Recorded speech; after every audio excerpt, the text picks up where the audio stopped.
Vous ne savez probablement pas qui est KUKA. La plupart des gens ne le savent pas, KUKA ne vend pas de voitures. Il fabrique les robots qui les assemblent. Si vous avez déjà conduit une BMW, une Mercedes, une Audi, une partie de cette voiture a été construite par un bras robotique KUKA. En 2016, KUKA a été racheté par Midea, un fabricant chinois de lave-linge. 4,5 milliards d'euros. Le gouvernement allemand a regardé et n'a rien fait. 2 ans plus tard, Li Shufu dépense 9 milliards de dollars pour devenir le premier actionnaire de Daimler, la maison mère de Mercedes-Benz. Puis Pirelli, puis Aston Martin, puis les usines elles-mêmes. Ce n'est pas une crise industrielle, c'est une transition de propriété, et elle est presque terminée. Bosch, 22 000 emplois supprimés, le plus grand licenciement de l'histoire de l'entreprise en 139 ans. ZF Friedrichshafen, 14 000 disparus. Continental, 7 150. Schaeffler, 4 700. 55 000 emplois effacés dans le seul secteur automobile depuis 2023. Les projections annoncent un quart de million de plus d'ici 2030. Et l'automobile n'est que la partie la plus visible. BASF, la plus grande entreprise chimique du monde, a supprimé 2600 emplois en Europe pour reconstruire à Zhanjiang, en Chine. ThyssenKrupp, le géant de l'acier allemand, annonce 11 000 suppressions et met toute sa division acier en vente. L'acier allemand coûte trop cher à produire, l'énergie est trop chère, ils ne peuvent plus être compétitifs. Ce n'est pas un accident, c'est l'aboutissement de 3 paris simultanés qui ont tous mal tourné dans la même décennie. Premier pari, le gaz russe. Pendant 20 ans, l'industrie allemande a fonctionné sur une énergie bon marché venue de Moscou. Ça marchait. Jusqu'en 2022, quand le robinet s'est fermé, il n'y avait pas de plan B. L'électricité industrielle européenne coûte aujourd'hui plus du double de ce que paient les usines américaines. En Chine, elle est à 8 centimes le kilowattheure. En Allemagne, au-dessus de 20. Deuxième pari, le diesel. Volkswagen savait dès 2015 que la transition électrique arrivait. Ils ont choisi de la retarder. Les marges du diesel étaient trop confortables. Au moment où ils ont pivoté, le retard était déjà réel. Sur le seul premier semestre 2023, BYD a vendu presque 1,2 million de véhicules électriques, soit le double du total combiné de BMW, Volkswagen et Mercedes. Pas sur un marché de niche, sur le marché de masse. En 2024, BYD a vendu 3,5 millions de véhicules en Chine, presque 12% de part de marché. Honda, Nissan, Volkswagen reculent, Mercedes reconnaît publiquement faire face à une compétition extrême face aux marques chinoises dans l'électrique. Ce ne sont plus des copies bon marché, ce sont des concurrents directs, sur leur propre terrain. Troisième pari, la Chine comme client. BMW, Mercedes, Audi, Porsche tiraient entre un quart et un tiers de leurs profits mondiaux d'un seul marché. Puis ce marché a appris à tout faire sans eux. Et les coûts? 1 heure de travail dans l'automobile allemande tourne autour de 62 €. La France facture 47, l'Italie 33, l'Espagne 29, en Chine entre 8 et 12 selon la province. Tesla a eu besoin de 6 ans de bataille juridique pour terminer sa Gigafactory de Berlin. BYD a construit une usine comparable en Chine en moins de 18 mois. 3 paris, 3 erreurs, dans la même décennie. Et quand une entreprise industrielle accumule ce niveau de pression simultané, coûts en hausse, technologie en retard, marché principal qui disparaît, elle arrive à un moment précis. Le moment où quelqu'un frappe à la porte avec du cash. Ce qui s'est passé ensuite suit toujours le même schéma.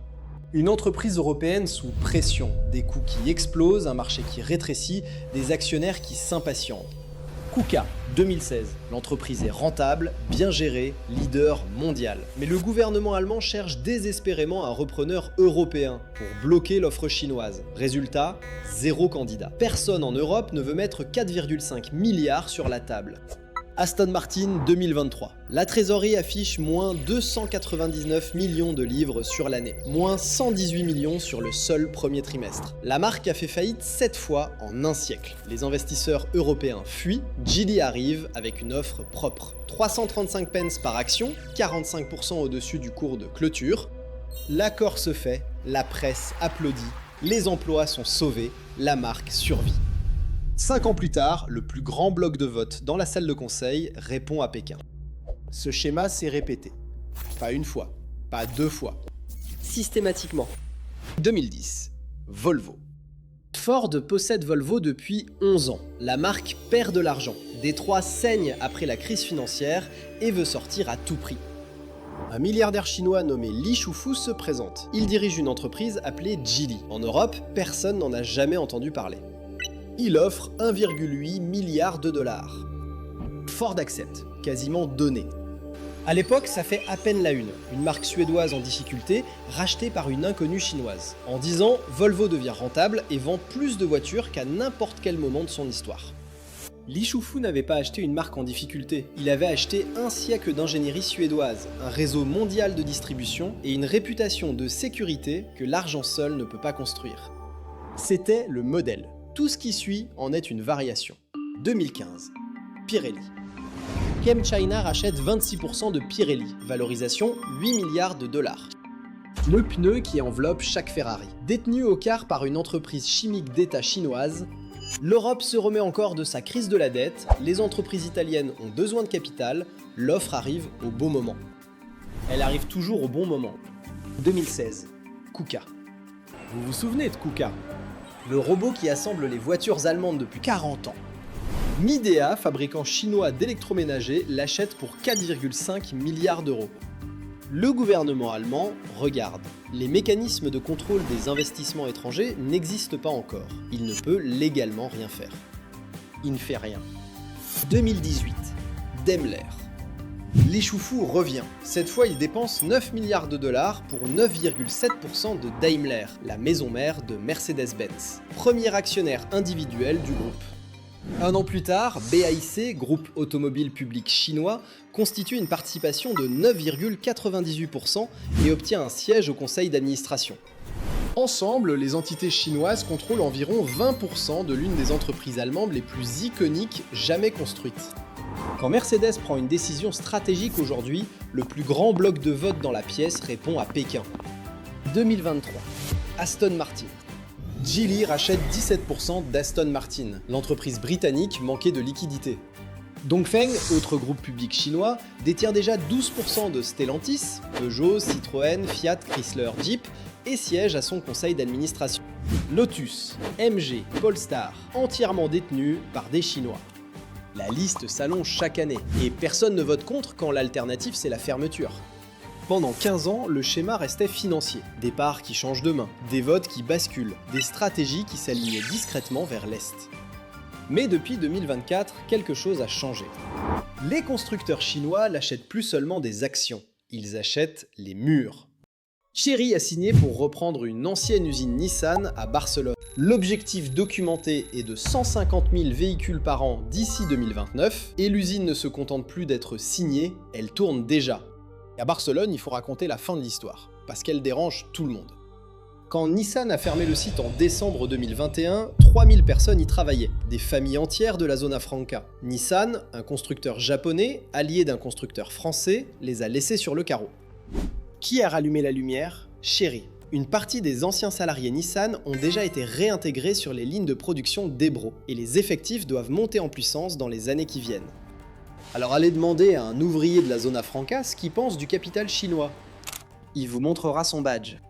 C'est ça la vraie force de cette transition. Elle ne s'impose pas, elle est accueillie, applaudie par les ministres, remerciée par les syndicats, célébrée par les régions. Parce qu'en face, l'alternative européenne, c'était un parking vide. Ford serait en négociation pour céder une ligne d'assemblage de son usine de Valence à Geely. Et Stellantis est allé plus loin que tout le monde. Le 20 mai 2026, ce n'est plus une rumeur, c'est un communiqué officiel. Stellantis et Dongfeng annoncent leur intention de créer une co-entreprise basée en Europe. 51% pour Stellantis, 49% pour Dongfeng. Vente, distribution, production, achat, ingénierie. Et une ligne, presque en bas du communiqué, l'assemblage de véhicules de la marque chinoise Voya, envisagé dans l'usine Stellantis de Rennes.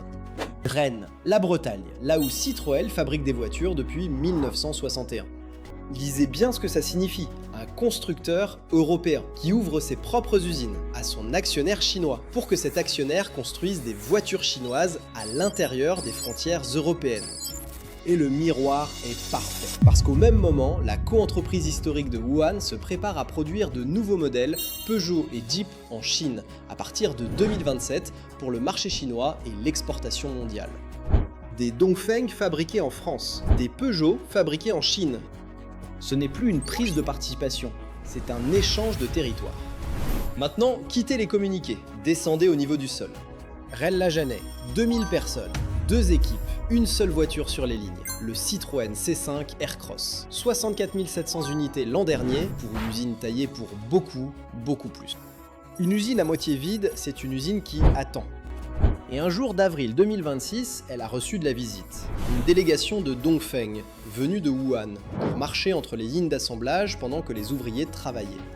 Mettez-vous à la place de l'ouvrier qui pose la portière d'un C5 Aircross ce jour-là. Des cadres chinois passent derrière lui. Ils regardent les machines, ils prennent des notes, personne ne lui explique rien. Il apprendra le reste par la presse. Ce n'est pas de la fiction, c'est un mardi comme un autre dans l'industrie européenne de 2026. Et voilà le plus troublant. Pour cet ouvrier, la délégation chinoise n'est pas forcément une menace. C'est peut-être la seule chose qui garantit que son badge fonctionnera encore dans 5 ans. Et la logique derrière est implacable pour les deux côtés. L'Europe a besoin de l'investissement chinois pour garder les usines ouvertes et les travailleurs employés. La Chine a besoin des marques européennes pour vendre premium et des usines européennes pour contourner les tarifs douaniers. Chaque côté tire l'autre, aucun ne peut lâcher. Ce qui veut dire que cette transition n'est pas prête de s'arrêter. Une dernière chose avant de conclure, revenons à KUKA. Parce que KUKA, c'est le seul dossier assez ancien pour répondre à la vraie question. Que valent les promesses? En 2016, pour faire passer le rachat, Midea avait signé des garanties. Maintien des 12 600 emplois pendant 7 ans et demi, maintien du siège en Allemagne, maintien de la R&D. Jusqu'en 2023. 2023 est passé. Et depuis, Midea a lancé un squeeze-out, le rachat forcé des derniers actionnaires minoritaires, et retiré KUKA de la bourse. Plus d'actionnaires allemands, plus de regard extérieur. Et à Augsbourg, des centaines de postes sont passés sous la menace, l'entreprise invoquant la concurrence venue d'Asie. Relisez cette dernière phrase. Le fleuron allemand de la robotique, détenu par un groupe chinois, supprime des emplois allemands, à cause de la concurrence chinoise. Retenez la leçon, parce qu'elle vaut pour tout ce qui suit. Les garanties chinoises ont une date de péremption, elle est écrite dans le contrat. Barcelone a ses garanties, Rennes aura les siennes. Le compte à rebours, lui, démarre le jour de la signature. Quel appel téléphonique décide si votre usine reçoit ses pièces à temps? Demandez à Augsbourg. L'Europe n'est pas restée totalement immobile. La Commission européenne vient d'approuver 3,8 milliards d'euros de subventions d'urgence pour couvrir les coûts de l'électricité allemande jusqu'en 2028. Ce chiffre dit tout sur le niveau de confiance de Berlin dans une reprise naturelle. 24 des 27 pays de l'UE ont désormais construit des mécanismes de contrôle des investissements étrangers, des outils qui permettent au gouvernement de bloquer les acquisitions jugées stratégiquement sensibles. Mais ces mécanismes sont arrivés après les acquisitions, pas avant. KUKA était déjà chinois quand l'Allemagne a commencé à légiférer. Daimler était déjà ouvert aux capitaux de Pékin quand Bruxelles a commencé à s'inquiéter. En avril 2026, l'indice IFO du climat des affaires allemand est tombé à son niveau le plus bas depuis la pandémie. La probabilité d'une récession au deuxième trimestre a triplé en 2 mois. Les outils existent maintenant, mais le patrimoine industriel qu'ils étaient censés protéger, lui, a déjà changé de main. Alors voilà où on en est. Les usines tournent toujours, les marques existent toujours, les travailleurs pointent toujours. Mais si vous faites du business en Europe, si vous achetez des composants, si vous négociez des contrats, si vous dépendez d'une chaîne d'approvisionnement, il y a des questions que vous devez vous poser maintenant. Qui détient réellement votre fournisseur principal? Pas le nom sur la façade, le capital derrière. Qui siège au conseil de l'entreprise avec laquelle vous signez un contrat à 5 ans? Si un différend commercial entre Bruxelles et Pékin s'intensifie l'année prochaine, et il s'intensifiera, quel appel téléphonique décide si votre usine reçoit ses pièces à temps? Ce n'est pas de la paranoïa, c'est de la diligence. Il y a 10 ans, Made in Germany voulait dire quelque chose de simple, conçu en Allemagne, détenu par des Allemands. Aujourd'hui, ça veut dire autre chose. L'ingénierie peut encore être allemande, les travailleurs aussi, mais le capital, la stratégie et de plus en plus les murs eux-mêmes, ils pointent vers un tout autre endroit. La transition de propriété de l'industrie européenne n'est pas une menace future, elle est en cours.